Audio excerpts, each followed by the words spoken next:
Well, so far, 50 creatures, 50 tales from the hidden corners of America.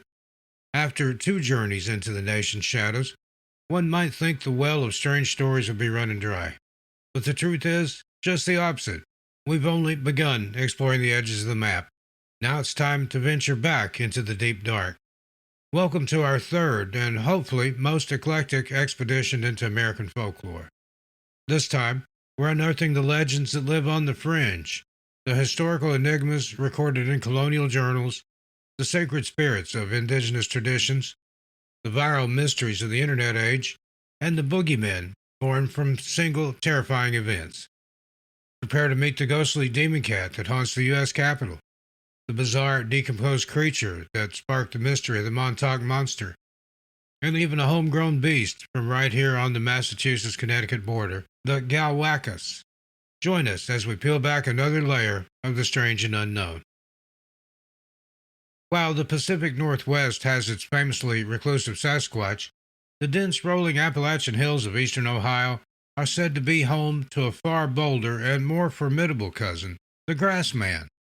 This creature is a regional variant of Bigfoot, but with a reputation for aggression and a unique habit that sets it apart from all other North American apes. The Grassman is described as a massive bipedal hominid, standing 7 to 9 feet tall and built much broader and heavier than its western relative. Covered in dark, shaggy hair, it's known for its territorial and often intimidating behavior. Unlike the shy giant of Sasquatch lore, the Grassman is reportedly prone to bluff charges, throwing rocks and logs at trespassers, and letting out deafening guttural screams to defend its domain.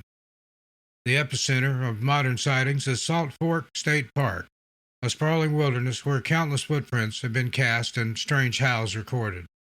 But what truly defines the Grassman and gives the creature its name is its purported ability as an architect. Hunters and researchers have discovered strange hand-woven structures deep in the Ohio woods, believed to be the creature's shelters or nests. These are not simple piles of leaves, but elaborate teepee-like huts constructed by weaving together tall grasses, saplings, and tree branches. This behavior suggests a level of intelligence and craftiness rarely attributed to other cryptids, painting a picture of a creature that doesn't just wander the woods, but actively builds a home there. It is fascinating to consider. The same ancient Appalachian mountain chain that defines our New England landscape extends south into Ohio, and with it, a shared tradition of wild man of the woods stories. The Ohio Grassman is simply a more robust and confrontational version of that archetype. Whether a genuine undiscovered primate, a misidentified bear, or a powerful piece of regional folklore, the legend of the Grassman endures. It's a chilling thought that just a state or two away, there may be a creature not only watching from the tree line, but perhaps watching from the doorway of its own hand-woven home. Unlike most cryptids, the Minnesota Iceman was not a fleeting shadow in the woods, but a tangible physical body that you could pay a quarter to see. For a brief period in the late 1960s, this bizarre exhibit toured the carnivals and state fairs of the Midwest, presenting a chilling puzzle. Was it a masterful hoax, or was it the frozen corpse of a genuine undiscovered hominid? The creature was displayed by a showman named Frank Hansen in a refrigerated coffin-like case. Frozen within a solid block of cloudy ice was the body of a 6-foot-tall, hair-covered male creature. It had a powerfully built, human-like form, a flattened nose, and one of its arms was grotesquely broken, with bone protruding from the skin. It was a shocking and deeply unsettling sight. Now, the Iceman became more than a simple sideshow attraction in December 1968 when it was examined by two of the world's most prominent cryptozoologists, Dr. Bernard Hubelmans and Ivan T. Sanderson, one of my heroes. After studying the body through the ice for 3 days, both scientists came to the same startling conclusion. It was a real, biological specimen. They noted details like skin decomposition, muscle tissue, and a faint smell of rot that they believed were impossible to fake. They concluded it was a previously unknown primate, perhaps a surviving Neanderthal, that had been shot and killed. Their findings caused a sensation, understandably, and brought unwanted scrutiny. Hansen, fearing the specimen would be confiscated by the government, soon withdrew it from public view. He later reappeared with a new exhibit that he openly admitted was a latex model. This created the central mystery of the legend. Was the creature the scientists examined the same as the later model, or had Hansen hidden the real body away and replaced it with a fake? After Hansen's death, the Iceman was discovered in a family freezer in 2013 and is now confirmed to be a brilliantly crafted latex dummy. The story, it seems, was a hoax. Yet the mystery endures. Hubelmans and Sanderson, both experienced zoologists, went to their graves, insisting that what they first saw was a genuine rotting corpse. So the question remains, were two of the founding fathers of cryptozoology fooled by a carnival graph, or did they get a brief look at an authentic scientific marvel before it vanished forever? Now, deep within the lore of the Appalachian Mountains lies a story not of a monster, but of a mysterious lost race. This is the legend of the Moon-Eyed People, a tale passed down by the Cherokee Nation about the enigmatic, nocturnal inhabitants who lived in the mountains before them. Now, according to Cherokee tradition, when their ancestors first arrived in the southern Appalachians, they discovered that the land was already occupied by a peculiar group.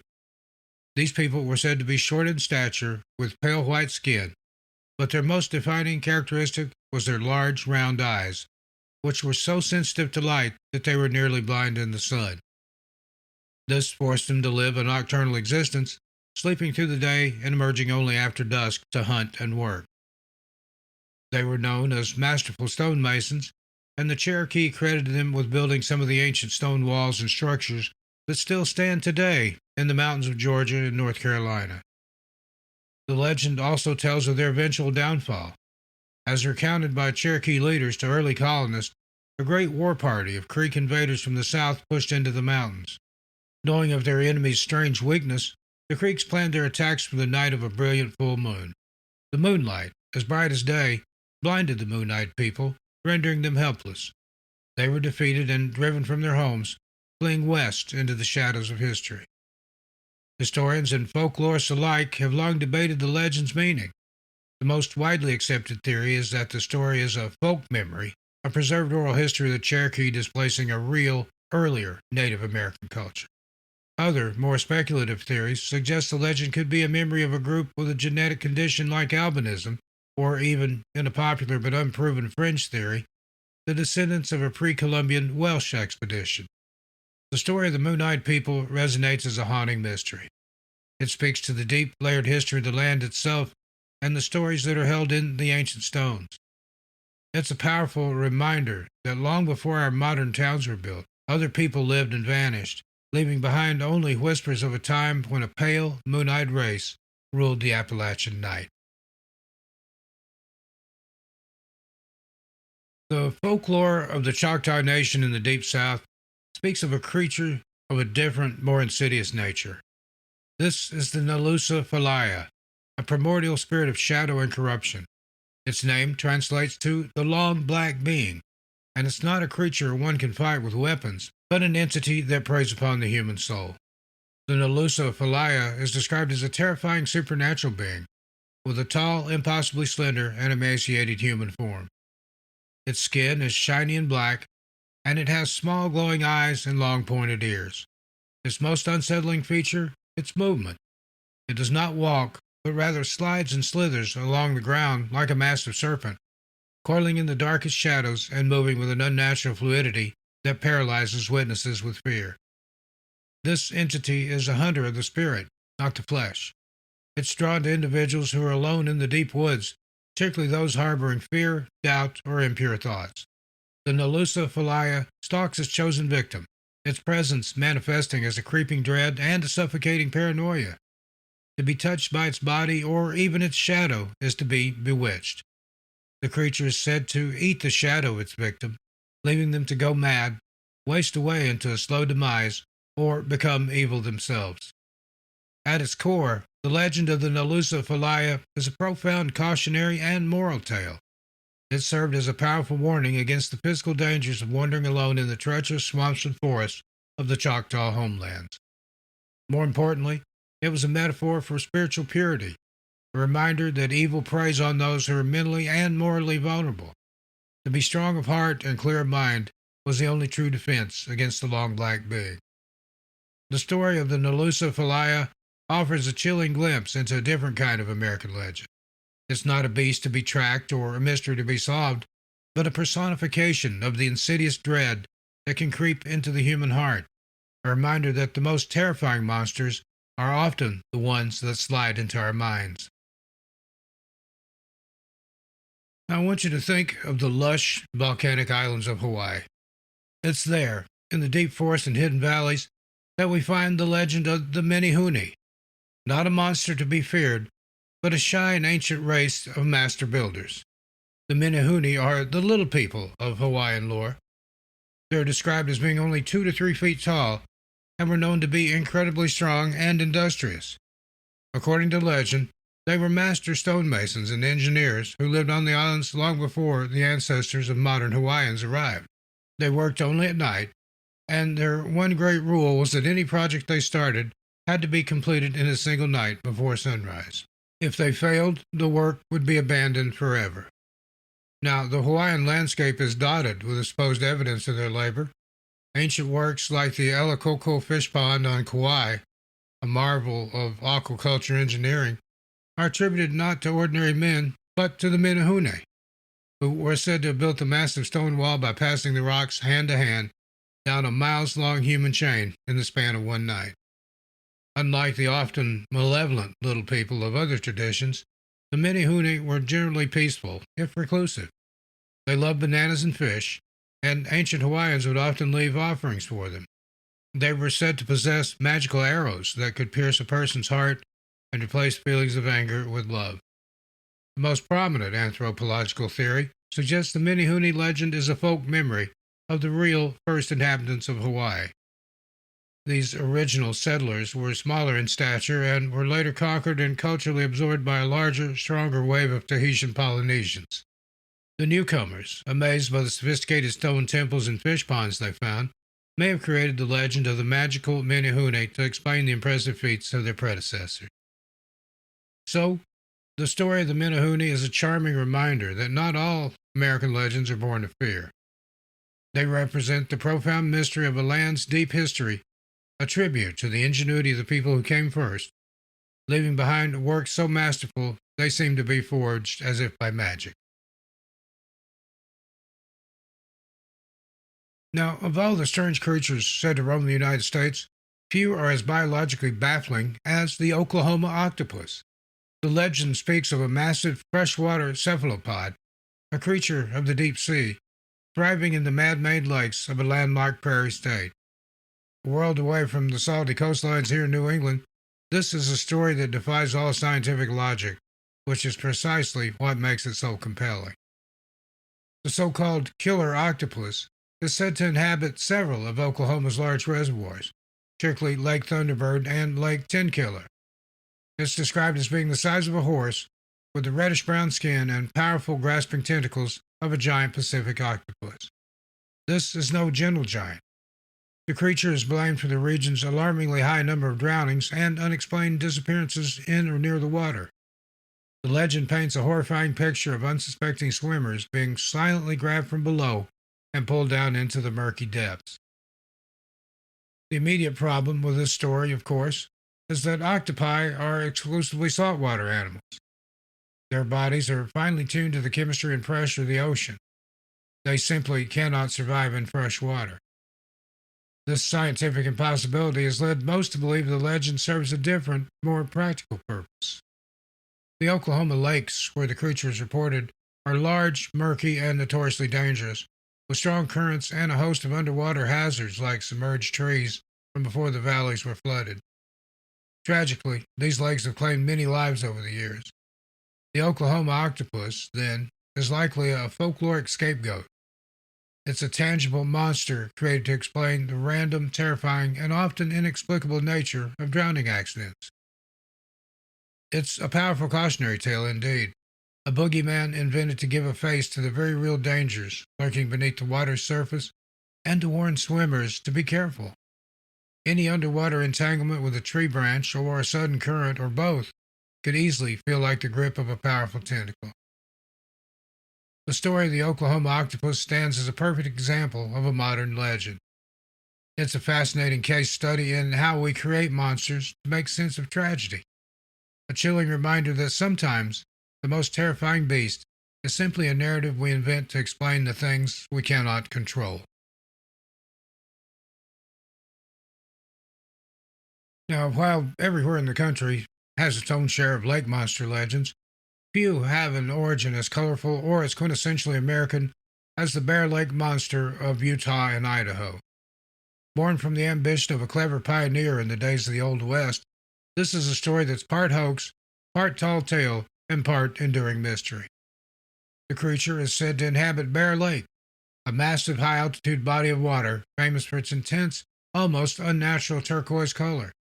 According to 19th century accounts, the monster was a serpentine beast, some 40 feet long, with a head like a cow or alligator and short, powerful legs that it could use to crawl onto the shore. It was said to move with incredible speed and let out a bellowing roar that echoed across the valley. While local Shoshone tribes had legends of a water serpent in the lake, the modern monster craze began in 1868. A Mormon pioneer and local leader named Joseph C. Rich began writing sensational letters to the Deseret News in Salt Lake City. He claimed that he and dozens of other credible citizens had seen the monster, describing it in vivid detail. His letters worked like a charm. The story was picked up across the country, and tourists flocked to the remote Bear Lake Valley, hoping to catch a glimpse of the beast. The monster hunt, as it were, became a regional phenomenon, even drawing the attention of LDS Church President Brigham Young. The twist, however, came years later, when Rich admitted that he had largely fabricated the story. His goal was to generate publicity and bring visitors to his isolated community, and it had been a wild success. But then a strange thing happened. Even after the confession, the legend refused to die. Some locals insisted they had seen the creature long before Rich's letters, and that his tall tales had only brought attention to a real beast. Sightings, though less frequent, have continued to be reported ever since. Skeptics suggest these sightings are likely misidentification of the lake's large native fish, swimming elk, or even strange surface disturbances caused by gases released from the lake bed. The story of the Bear Lake Monster stands as a fascinating case study in how legends are made. It's a tale born from a clever publicity stunt that became so popular it took on a life of its own, blurring the line between hoax and folklore, and leaving behind a beloved monster that still swims in the public imagination, whether it ever swam in the lake at all. In the heart of Indiana farmland lies a monster story of a different kind. This is not a tale of a mythical beast or a supernatural entity, but of a very real animal of unbelievable size. This is the story of the beast of Busco, a colossal snapping turtle that, for one frantic year, became the white whale to an entire town's Captain Ahab. The legend began in 1848 on a small 7-acre body of water called Folk Lake, near the town of Churubusco. The farm's owner, Gail Harris, claimed to have seen a turtle of impossible proportions, as large as a dining room table and weighing an estimated 500 pounds. While alligator snapping turtles are native to the region and known for their size, a specimen this large would be a true leviathan. In 1949, Harris and other townsfolk decided they would capture the beast, which they nicknamed Oscar. This began the months-long siege of Folk Lake, an obsessive and increasingly elaborate hunt that captured the nation's attention. At first, they tried simple traps, but the turtle was far too powerful. They built a periscope to peer into the murky depths, and they even hired a deep-sea diver who reportedly saw the monster, surfaced in terror, and refused to go back down. The hunt reached its climax when the men decided to do the impossible, drain the entire lake. For weeks, a massive pump worked to empty Folk Lake, and as the water level dropped, the media circus grew. Thousands of spectators flocked to the small farm, but the turtle, it seemed, had nature on its side. A crucial dam collapsed, the lake refilled, and Oscar remained at large. The beast of Busco was never captured. After the failed draining, the hunt was abandoned, and the creature was never definitively seen again. Most believe that a very large, though perhaps exaggerated, turtle did live in the lake, and the immense stress of the hunt either killed it or scared it into hiding for good. The story of Oscar, the giant snapping turtle, stands as a charming and uniquely American piece of folklore. It's a tale where the obsessive quest for the monster became far more legendary than the monster itself, transforming Churubusco into Turtletown, USA. It's a reminder that sometimes the greatest monster stories are simply about the one that got away.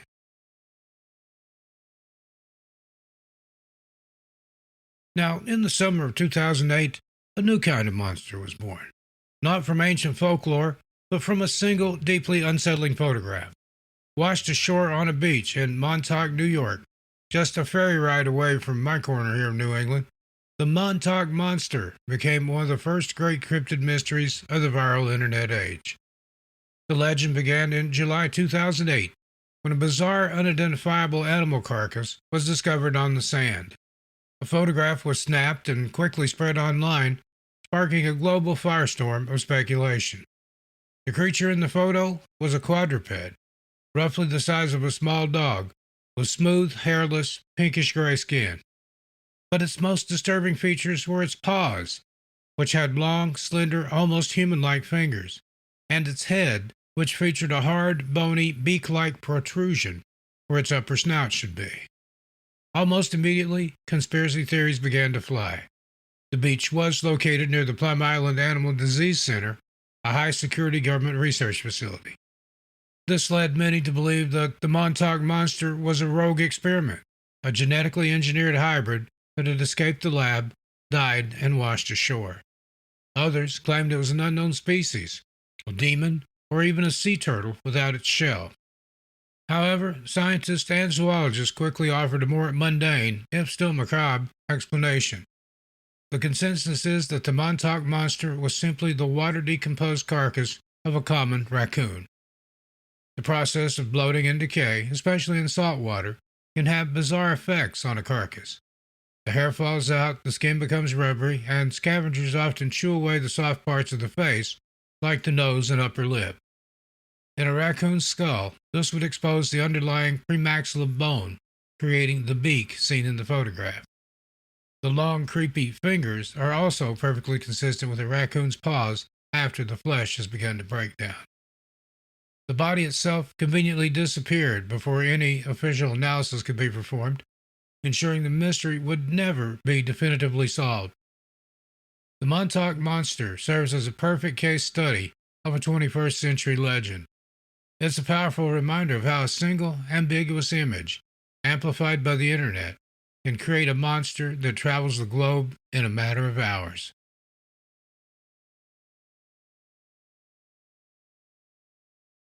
Here in New England, we're surrounded by the history of early colonists trying to make sense of a strange and wild new world.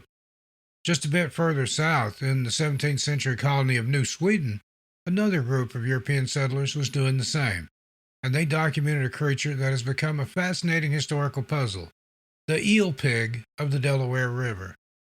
The creature was first described in the 1640s by Johann Campanus, a Swedish clergyman and naturalist.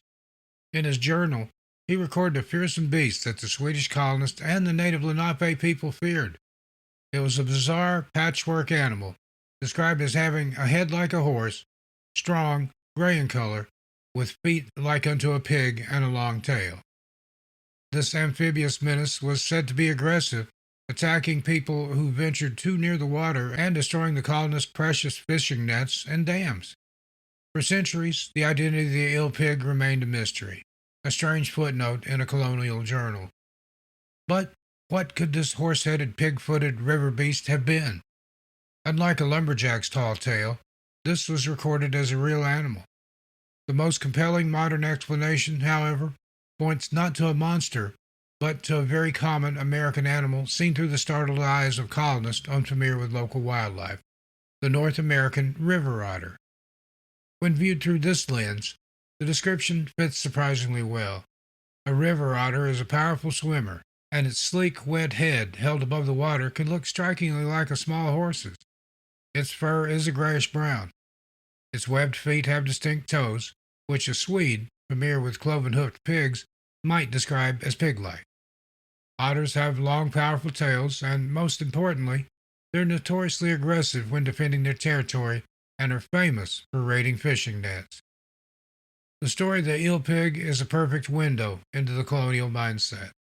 It serves as a wonderful reminder that the first Europeans to arrive on these shores were stepping into a completely alien ecosystem.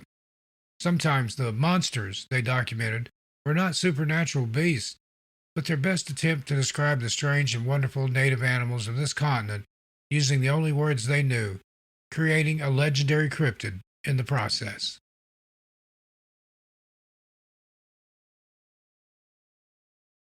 While many American legends tell of creatures lurking just out of sight, the Piasa bird of Illinois was a monster that hid in plain sight, painted in vivid colors on a massive cliffside for all to see.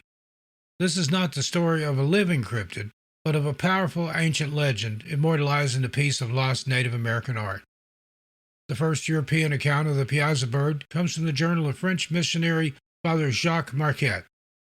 As he and explorer Louis Joliet paddled down the Mississippi River in 1673, they were startled by two massive petroglyphs, or rock paintings, on the limestone bluffs near the modern-day Alton, Illinois. Marquette described a terrifying composite creature as large as a calf, with horns on its head like a deer, a frightful look, red eyes, a beard like a tiger's, and a face somewhat like a man's. The body was covered in scales and a long tail wrapped around it, ending like a fish. The painting was so fearsome that it was a revered and feared landmark for the local tribes. A more elaborate version of the legend, published in the 19th century, gave the creature its name and backstory. In this tale, the Piasa was a monstrous bird that devours men, which would swoop down from its cliffside lair to carry off warriors. A great Illini chief named Oetaga decided to end its reign of terror. He offered himself as bait, and when the Piasa attacked, his hidden warriors emerged and killed it with a volley of poisoned arrows. The great painting was created to commemorate their victory over the sky dragon. Tragically, the original artwork seen by Marquette is now lost to history. The cliff face it was painted on was quarried away in the mid-1800s, destroying the ancient masterpiece forever. However, the legend proved so powerful that the community of Alton has kept it alive. Today, a massive, brightly colored replica of the Piasa bird is painted on the bluffs, serving as a popular tourist attraction and a proud symbol of the region's deep history. The story of the Piasa bird stands as a unique piece of American folklore. It's a monster whose existence is confirmed not through footprints or blurry photos, but through the historical account of a lost work of art, a powerful dragon that once gazed out over the Mississippi River.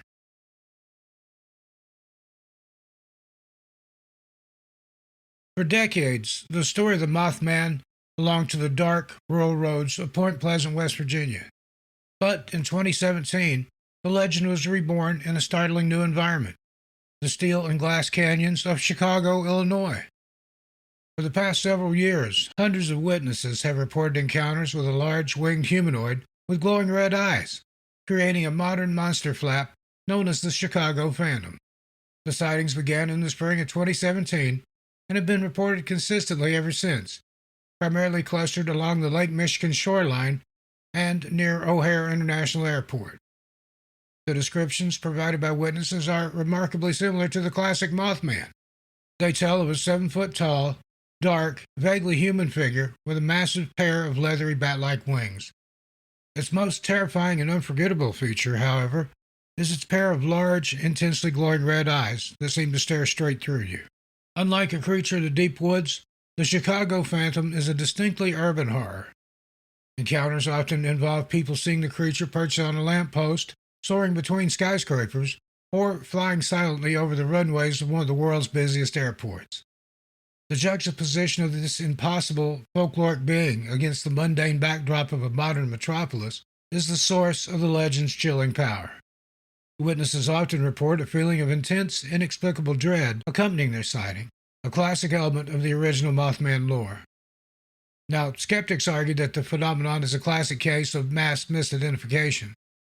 The likely culprits are large birds that inhabit the Lake Michigan area, such as the great blue herons or sandhill cranes, which do have impressive wingspans and can look startlingly strange in the city's disorienting nighttime lights.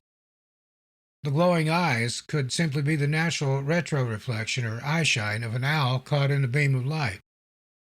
Still others suggest the flap is a form of mass hysteria, where a few initial ambiguous sightings were amplified by social media, priming the public to interpret any strange shadow in the sky as the Chicago Mothman. The ongoing saga of the Chicago Phantom is a fascinating example of how legends evolve. Whether it's a genuine paranormal entity, a series of misidentifications, or a modern delusion, it proves that even in our most brightly lit cities, there are still shadows deep enough for a monster with red eyes to take flight. Now, of all the creatures in American folklore, perhaps none is more iconic or more of a beloved open secret than the jackalope. A world away from the dark Puritan era specters of New England, the jackalope is a legend born from the wide open spaces of the American West, a tall tale often told with a wink and a smile. The creature is famously described as a jackrabbit with the antlers of a deer or pronghorn antelope. According to the accompanying lore, these are no mere curiosities. Jackalopes are said to be fierce and aggressive, capable of mimicking the songs of cowboys around a campfire and possessing an insatiable taste for whiskey. The legend holds that the best way to catch one is to leave a bowl of whiskey out at night. The intoxicated animal becomes slow and easy to nab. While stories of horned rabbits have existed for centuries, the jackalope as we know it today was the brilliant invention of two brothers from Douglas, Wyoming. In the 1930s, Douglas and Ralph Herrick, both skilled taxidermists, returned from a hunting trip. They tossed a jackrabbit into their workshop, where it slid up against a pair of deer antlers. The accidental pairing sparked an idea. They skillfully mounted the antlers on the rabbit's head, and the first jackalope was born. They sold their creation to a local hotel owner, and it was an instant sensation. The Herrick brothers began producing more, and soon the antlered rabbit head became the quintessential souvenir of the American West, its fame spreading from a single small town to bars, motels, and truck stops across the country. Interestingly, there is a small grain of scientific truth that may have inspired older pre-Herrick tales of horned rabbits. The Shope papillomavirus is a real disease that can affect rabbits, causing them to grow hard, keratinous tumors on their heads and bodies that can resemble horns or antlers. This has been in the news recently. It's possible that fleeting glimpses of these afflicted animals gave rise to the original legends. The story of the jackalope is a perfect piece of Americana, a blend of a clever hoax, a wildly successful business venture, and a touch of biological reality. It's a cheerful reminder that not all legends are meant to be feared. Some are just meant to be fun. In the cold winter of 1953, a wave of terror swept through the small rural town of Bladenboro, North Carolina. This was not a ghost or a spirit, but a creature of flesh and blood that left a gruesome trail of victims in its wake. The Beast of Bladenboro, as it came to be known, was a phantom predator whose vampiric attacks sparked one of the largest monster hunts in American history. The ordeal began in late December when local farmers started discovering their dogs, goats, and other livestock deceased under bizarre circumstances. The animals were not merely killed, their jaws were often crushed, and their bodies were reportedly drained of blood, yet very little of the meat had been consumed. This blood-drinking signature, coupled with an eerie, baby-like crying sound heard in the swamps at night, gave the creature a supernatural vampire reputation. Eyewitnesses who caught fleeting glimpses of the beast described a large, sleek, and powerful cat-like animal, bigger and darker than a bobcat, more like a panther or a cougar. As the number of bloodless carcasses grew, so did the town's fear. The local police chief launched an investigation, and the story was picked up by newspapers across the country. Bladenboro was suddenly in the national spotlight. The small town was inundated with hundreds of reporters and armed hunters, all eager to claim the bounty the mayor had placed on the beast's head. For weeks, the community was in a state of siege, with massive torchlit posses combing the swamps day and night. The great cat hunt became a media circus. The official panic ended in mid-January when a local farmer killed a large bobcat and declared it to be the beast. Although the killings had continued for a time even after the bobcat's death, The hunt was called off, and a sense of relief settled over the town. Many locals, however, remained unconvinced that the true culprit was ever caught. Today, most researchers believe the beast of Bladenboro was a real, though unidentified predator, most likely a cougar, which is known to kill with a powerful jaw-crushing bite. The vampirism was likely an exaggeration born of fear, as feline predators often lick blood from their prey. This story remains a classic example of how a series of real animal attacks can ignite a full-blown monster panic, forever cementing a small town's place in the annals of American folklore.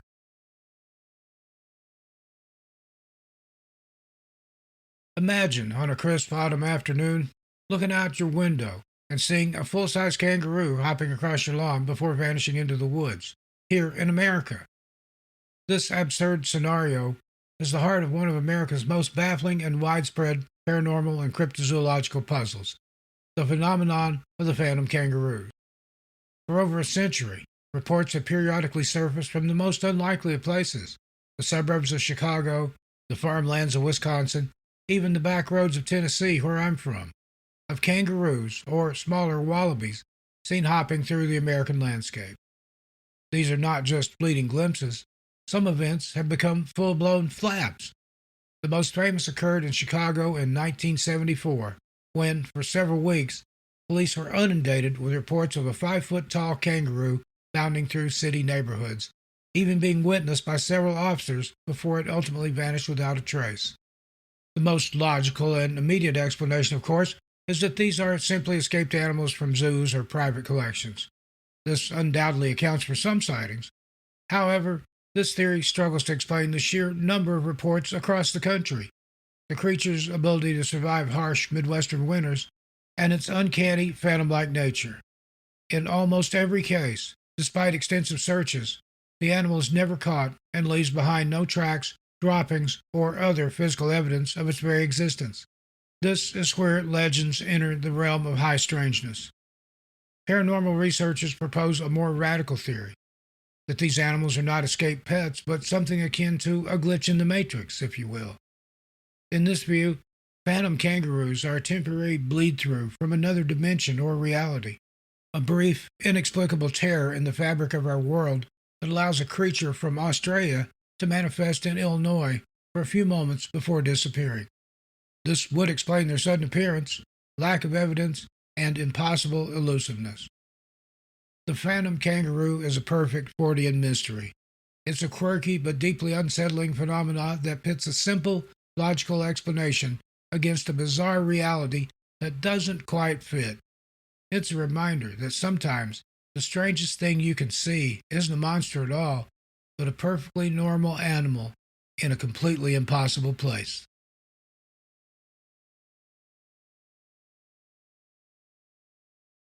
Now, not all of America's legendary creatures haunt the deep woods or murky lakes. One of the nation's most enduring specters stalks the corridors of power itself. Deep within the U.S. Capitol building in Washington, D.C., security guards and late-night staffers tell tales of a shape-shifting phantom known as the Demon Cat. The story of an encounter is always the same. A lone guard patrolling the building's empty, echoing halls late at night will spot a normal-sized black cat. However, as the guard approaches, the cat arches its back, its eyes begin to glow a fiery red, and it starts to grow. In a matter of seconds, the small feline swells to the size of a massive tiger, sometimes even as large as an elephant. It then lets out a ferocious roar and lunges at the terrified witness, only to vanish into thin air just before it makes contact. The legend of the Demon Cat, or DC as it's sometimes called, is rooted in the building's history. In the 19th century, the Capitol was overrun with rats, and a large population of cats was brought in to manage the problem. The ghost is said to be the spectral remnant of one of these long-dead mousers, forever stalking its old territory. But this is no simple ghost story. The demon cat is considered a powerful omen of national tragedy. Its appearances are said to be the most frequent before presidential elections and inaugurations, and most chillingly, it was allegedly seen by guards in the nights preceding the assassinations of both Abraham Lincoln and John F. Kennedy. Its presence is important a spectral warning that the nation is on the brink of disaster. The tale of the demon cat stands as one of America's most unique pieces of folklore. It's not a cryptid to be hunted, but a spectral fixture of the nation's most iconic building. Whether a genuine harbinger of doom or just a spooky story told by generations of night watchmen to pass the lonely hours, the demon cat remains a furry phantom guardian in the haunted heart of the Republic.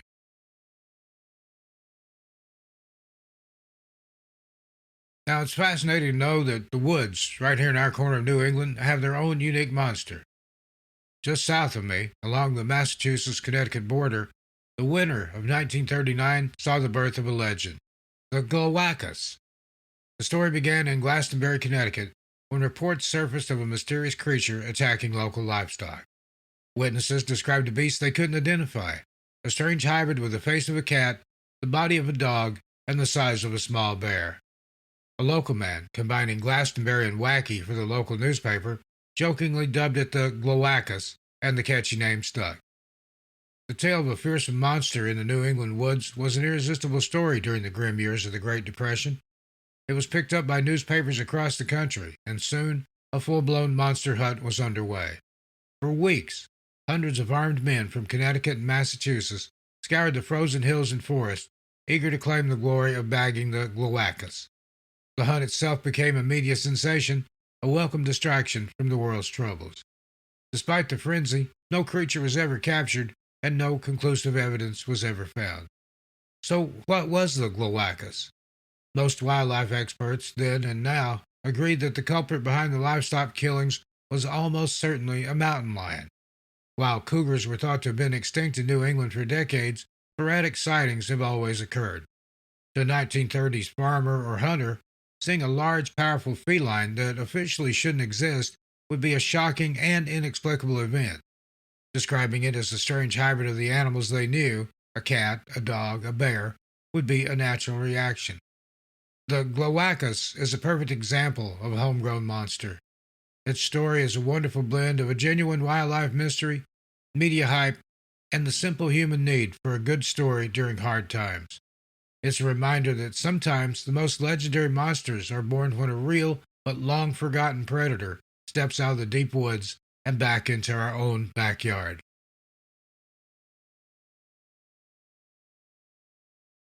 The logging camps of old-time America, from the Pacific Northwest all the way to the historic woods here in New England, were crucibles of creativity. In the deep isolation of the forest, lumberjacks spun incredible yarns about the strange beasts that shared their world. Out of this tradition of fearsome critters came the legends of the hoogag, a harmless but anatomically bizarre giant of the northern forest. The hoogag was described as a massive animal, roughly the size of a moose, with a shaggy coat, a long leathery upper lip that prevented it from grazing, and a generally peaceful herbivorous nature. However, the creature had one profound and inconvenient quirk. Its legs were completely jointless. With no knees or ankles to speak of, its four limbs were as rigid as stilts. This strange anatomy dictated the hoogag's entire existence. It could not bend down, and more importantly, it could never lie down. To sleep, the hoogag had to find a sturdy tree to lean against, propping itself up to rest in a perpetually upright position. This peculiarity, while inconvenient for the hoogag, provided the punchline for the entire legend. According to the tall tale, a clever lumberjack could hunt a hoogag without ever firing a shot. The hunter would simply locate the beast's favorite napping tree and, during the day, saw or chop a deep notch into its base. When the tired hoogag returned that night and leaned against the weakened tree, the trunk would snap. The great beast would then topple over onto its side. Stuck on the ground with stiff, useless legs pointing at the sky, it was completely helpless and couldn't get back up. The tale of the hoogag is a wonderful glimpse into the humor and imagination of the American frontier. It's a monster story, but without the horror, a puzzle rather than a predator. It represents a time when the vast, lonely forests were populated not just with terrifying specters, but with wonderfully silly and imaginative creatures designed to bring a laugh to the end of a long day's work.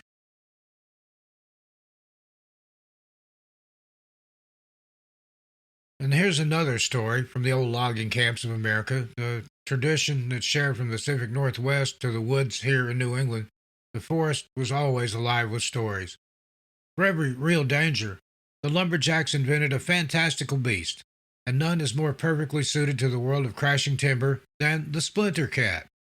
The splinter cat is a legendary feline from the tradition of fearsome critters, said to be a nocturnal hunter of the deep woods. It was described as a large, powerful panther or cougar with one extraordinary, very specific adaptation: an incredibly hard, bony forehead that it used as a battering ram. The creature's entire existence revolved around this unique feature. The splinter cat, you see, had a particular taste for honey from wild beehives and for the raccoons that made their homes in the hollows of old trees. But being a cat of single minded purpose, it didn't bother with the tedious business of climbing.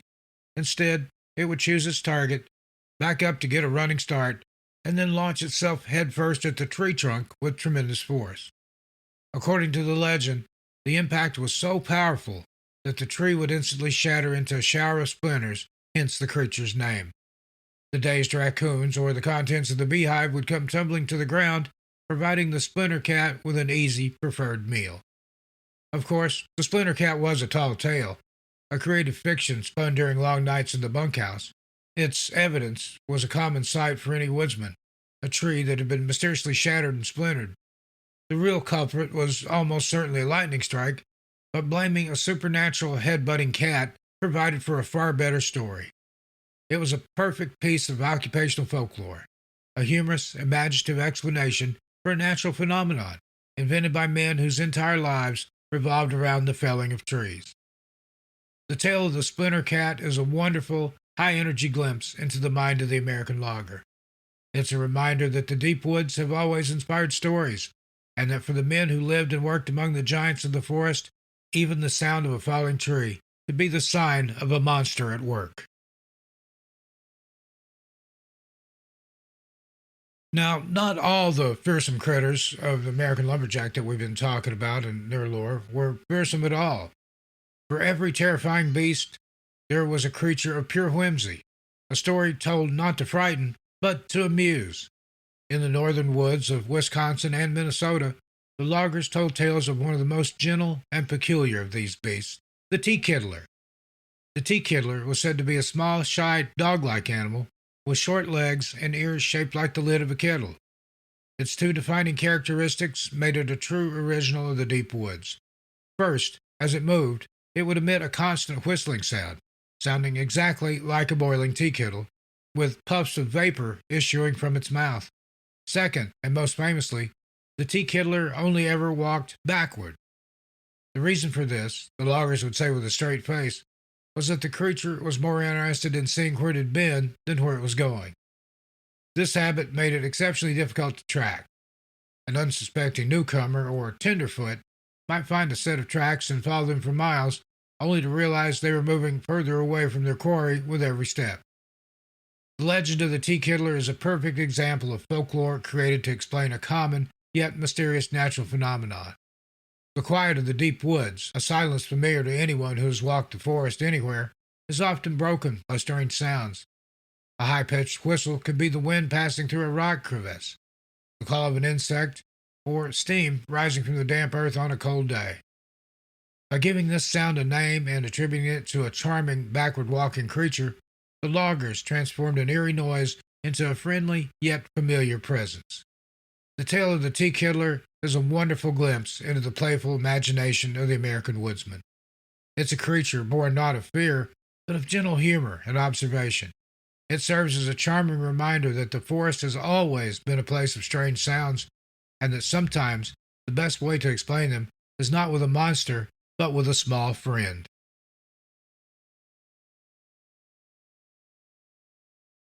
Now, of all the tall tales told by the old-time loggers, the legend of the agropelter is one that feels right at home here in the forests of New England. It's a story born from the specific dangers of the woods, a cautionary tale about the perils that can fall from above, especially on a crisp autumn afternoon. The agropelter was a creature of pure malice, said to live in the hollow trunks of trees from Maine to Oregon. It was described as a slender, wiry, ape-like beast with a homely face and long whip-like arms. It was a territorial and ill-tempered creature that took issue with anyone passing through its domain. Its method was attack, simple but brutally effective.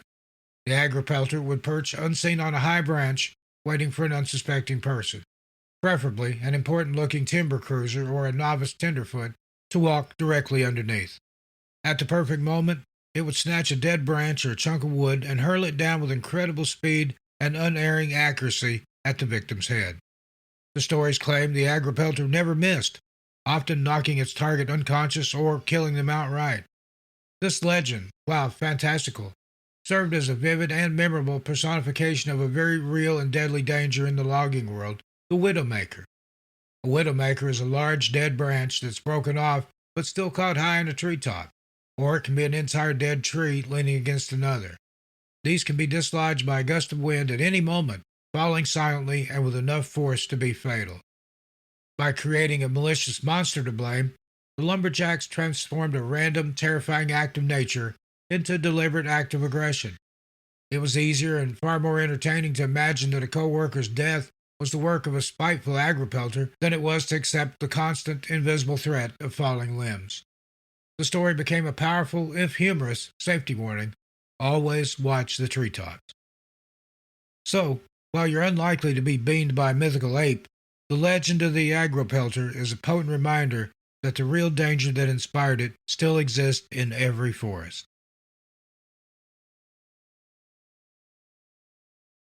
In the sweltering Texas summer of 1969, while the nation was looking to the moon, the city of Fort Worth was looking to its lake. A bizarre, goat-headed creature had taken up residence at Greer Island Park on Lake Worth, terrorizing teenagers at the local Lover's Lane and sparking a monster hunt of truly Texas-sized proportions. The Lake Worth monster was described as a terrifying hybrid, a bipedal beast standing over 7 feet tall. Witnesses claimed it was covered in a strange combination of white fur and scales, with a goat-like head and long, sharp horns. It first made its presence known to several couples parked in the area, who saw the huge creature crashing through the brush and heard its blood-curdling screams. The legend was cemented into American folklore by one incredible and, frankly, bizarre incident. After the initial sightings, a crowd of curious locals gathered at the lake's edge. The monster appeared on the bluff above them, let out a piercing shriek, and then proceeded to hurl an entire car tire and wheel an estimated 500 feet towards the crowd. This incredible feat of strength, witnessed by dozens, transformed the creature from a local spook into a national sensation. A local photographer also snapped a now famous blurry black and white photo of a large shaggy white form which became the iconic image of the beast. The story ignited a media firestorm.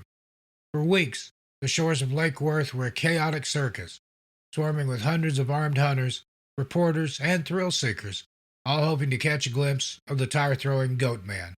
The tale of the Lake Worth monster in that hot Texas summer is a classic of its kind. Many believe the entire affair was an elaborate prank by local high school students that simply got out of control, but the creature's description and Lover's Lane settings are hallmarks of a classic boogeyman story. But whether it was a prank, a misidentified animal, or a genuine, inexplicably strong Texan Sasquatch, its legend is a perfect snapshot of a 1960s monster flap, proving that sometimes the only thing bigger than the monster is the story you get to tell about it.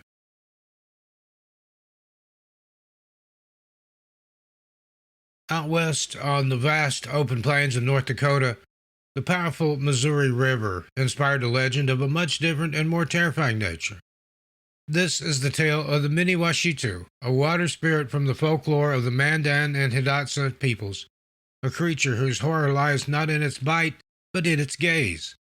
The Mini-Washitu was described as a massive, shaggy, red-furred beast, similar in size and shape to a bison. It was a creature of the water, emerging from the deepest and most dangerous parts of the river. Its appearance was a nightmare's vision. In the center of its forehead was a single piercing eye, and just above it, a single sharp horn. Unlike many creatures of folklore, the Mini-Washitu did not need to attack its victims to be deadly. The true terror of the beast was the curse that befell anyone who was unfortunate enough to even see it. According to the legend, to merely lay eyes on the Mini-Washitu, even for a fleeting moment, was to be driven instantly and incurably insane.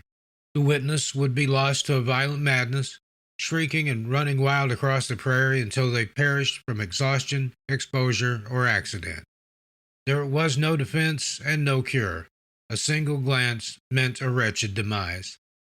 At its heart, the legend of the Miniwashitu is a powerful personification of the Missouri River itself.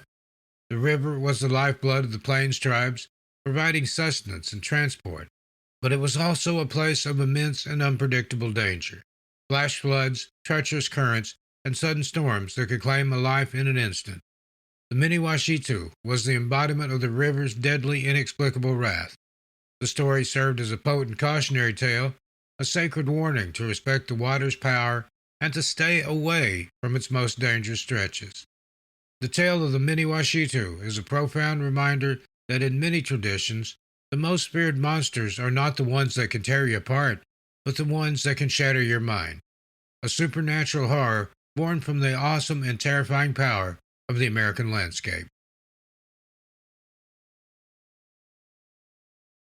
While the deep woods of New England here are filled with tales of terrifying beasts and ancient spirits, some of the most persistent American legends are found much closer to home. One of the most charming and widespread of these backyard mysteries is the tale of the Cabot, a creature alleged to be a genetic hybrid of a cat and a rabbit. For decades, people across the United States have shared anecdotal stories of seeing or even owning a Cabot. The descriptions are remarkably consistent.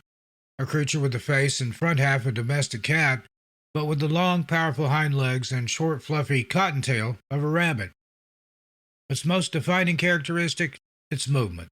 Instead of walking or running like a cat, it moves with a distinct hopping or bounding gait. The immediate problem with the Cabot, of course, is that it's a biological impossibility. Cats and rabbits are far too genetically different to interbreed and produce offspring. So, if Cabots aren't real, what is it that people are seeing? The answer to this puzzle is almost certainly a specific and unique breed of domestic cat, the Manx. Originating from the Isle of Man, Manx cats are famous for their naturally occurring genetic mutation that results in a shortened spine, leaving them with either a short, stubby tail or no tail at all. Crucially, this same genetic trait often causes their hind legs to grow longer and more muscular than their front legs, thus giving them a high, rounded rump. This combination of features perfectly matches the Cabot's description. A tailless or stubtail cat with oversized hind legs that runs with a rabbit-like hop is, for all intents and purposes, a Manx cat. It's a real animal that looks and moves so strangely it could be mistaken for a mythical hybrid.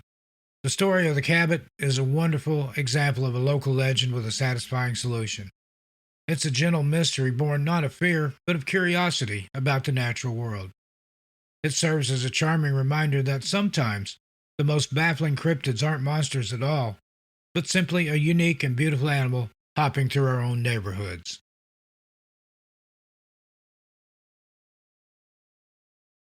Now, while many of the creatures we've explored in this series are obscure figures, we end this segment with one of America's oldest, most enduring, and most famous monsters. It's a tale born from the same colonial era darkness that shaped early New England, and it's haunted the woods just a few states south of here for nearly 300 years. This is the legend of the Jersey Devil. The creature's home is the vast, eerie wilderness of the New Jersey Pine Barrens. Its origin is a classic piece of American Gothic folklore. The story begins in 1735 with a poor, overburdened woman known as Mother Leeds. Already having 12 children, she learned she was pregnant with the 13th. In a moment of despair on a stormy night, she cursed the unborn child, crying out, "Let the devil take this one." According to the legend, the child was born, but it was no human baby. It was a grotesque monster with a horse-like head, large leathery bat wings, cloven hooves, and a long forked tail. The creature is said to have unfurled its wings, let out an unearthly shriek, killed the midwife, and then scrambled up the chimney, vanishing into the stormy darkness of the Pine Barrens, where it's roamed ever since. For centuries, it remained a local boogeyman. Then, for one terrifying week in January of 1909, the Jersey Devil became terrifyingly real for the entire Delaware Valley. Hundreds of people across New Jersey and Pennsylvania reported seeing the creature, hearing its screams, and finding its strange cloven hoofprints in the snow on their rooftops. This great flap of 1909 caused a mass panic. Schools closed, factories shut down, and terrified residents even refused to leave their homes after dark. At its heart, the legend of the Jersey Devil is a powerful folk tale, a personification of the religious anxieties and fears of the wilderness that haunted early colonists. Modern researchers believe the 1909 panic was likely fueled by sightings of a sandhill crane, a large, unfamiliar bird with a loud, rattling cry. Yet the story of the cursed 13th child of Mother Leeds endures, a chilling reminder that sometimes the most powerful monsters are the ones born from our own despair. So, friends, 75 stories later, our grand tour of America's hidden folklore comes to a close for this time. We've met Bigfoot's aggressive cousins, the gentle giants of forgotten lakes, and the liver-eating witches of ancient mountains. We've laughed at the whimsical, fearsome critters of the lumberjacks and puzzled over the viral mysteries of the internet age. From the colonial-era horror of the Jersey Devil to the modern panic of the Chicago Phantom, we've seen that every corner of this country has its own monster. And what we've learned is that every single monster tells a story, not just about what we fear in the dark, but about who we are in the light. They're born from our history, our anxieties, our humor, and our reverence for the wild places we can never fully tame. The real American wilderness is not just in the land, but in the stories we tell about it. The hunt may be over for this episode, but these legends are immortal. They're a part of the landscape now, as real and as enduring as the trees. So go find the stories in your own backyard. I'm Steve Stockton. Thanks for listening.